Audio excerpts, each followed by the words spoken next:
Hi! I thought for this video we would try something a bit different. I'm basically going to show you how I set up my animation workspace. I had contemplated doing this as a text tutorial, as I've done before, but it was an awful lot to read while you're supposed to be watching a video at the same time. So, here we go, biting the bullet. This is what my voice actually sounds like. Now, this animation is going to be for the one that I got you all to vote on over the last half a week or so. You should be able to see the GIFs on the screen. So yeah, number one, which really surprised me, quite a large majority as well. Just under 50% of you voted for it. So let's get this show on the road. The first thing you're going to want to do is open Blender up. And then, as with most animations, you need to start with your base file. If you're just doing an animation between two actors, then you start with your first actor. Because this animation is with a bit of furniture, a bed, as you saw from the GIF, that's the one we're going to start with. So I've opened the furniture file, and now I am playing around with my screens. I work on two screens, so I have the right hand screen and the left hand screen. I know the setup on your view screen looks really complicated, but I will label them so you know what I'm talking about. I like to work with my left hand screen basically housing my dope sheets. I like to have two dope sheets, one at the top of the screen and one at the bottom of the screen. This is so I can see how each individual actor's keyframes are interacting. It's a really good way to build up fluidity and movement, and also reactionary movement. So if we just pause there for a second, you can see that on my right hand screen I have my 3D view space where the bed is.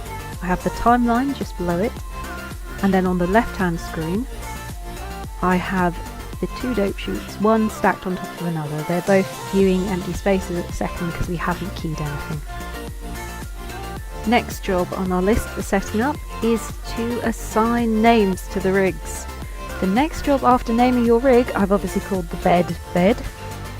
We need to assign bone groups. I say need, again this is a personal preference. I like to assign bone groups because that means I can then assign each rig bone a different colour, which will not only show up in your 3D workspace, it will show up in your dope sheet. And hopefully you can see how that would be excruciatingly useful, especially when you're dealing with two very similar rigs. To assign bone groups, you need to click on the Armature tab under the Properties menu in Blender. You can see it's just on the side of the screen there. Add new bone group, which is the little plus, and then underneath that you can select your theme colour, which will change the colour of your bones, and all you need to then do is click Assign. Make sure you have your rig selected. Right, next we need to add our actors into the scene. To do this, click the Append option under the main file menu in Blender and locate your extracted Sims rig. I use females, comment on that if you will. I find it easier to work with, I find it more pleasant to work with, but I will always translate animations to work with male and female rigs. Okay, quick PC thing out of the way.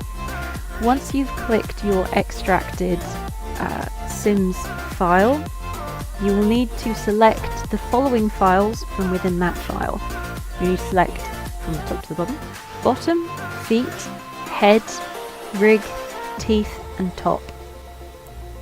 Those items basically form your model, your rig, your actor within the 3D workspace.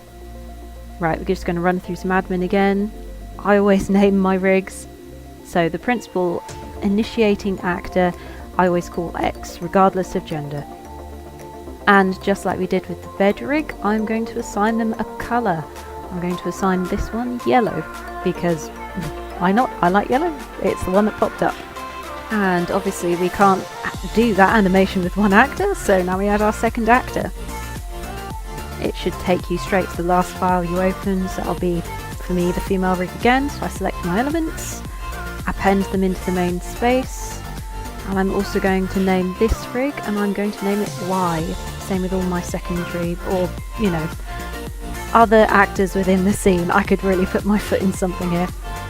And again, I'm going to assign the bones within that rig a different colour. I'm going to assign the second actor pink. I'm not usually a fan of pink, but it works as a contrast in this sense.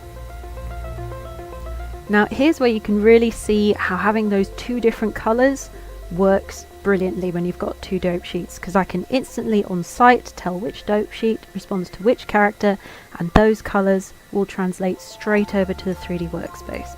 Last thing we're going to do is our flight checks. We're not flying, this is my terminology. I'm strange like that, bear with me.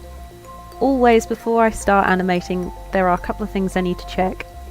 I obviously need to check my keyframing, make sure I've got that on location and rotation, and the second thing that is really important I need to do is make sure the frames per second is set to 30.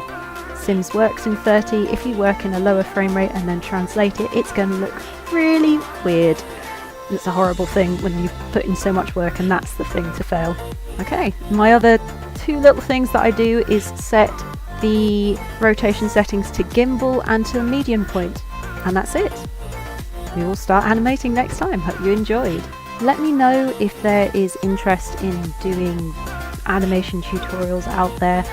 I am a complete novice to animating. I'm picking this up as I go, but if people want me to share what I've learnt with them, just drop me a comment or a like or message on Tumblr if you are from there, and I will respond. I am honestly very open to doing these tutorials. I find them really fun to do, and before this to write. Okay, thank you for watching.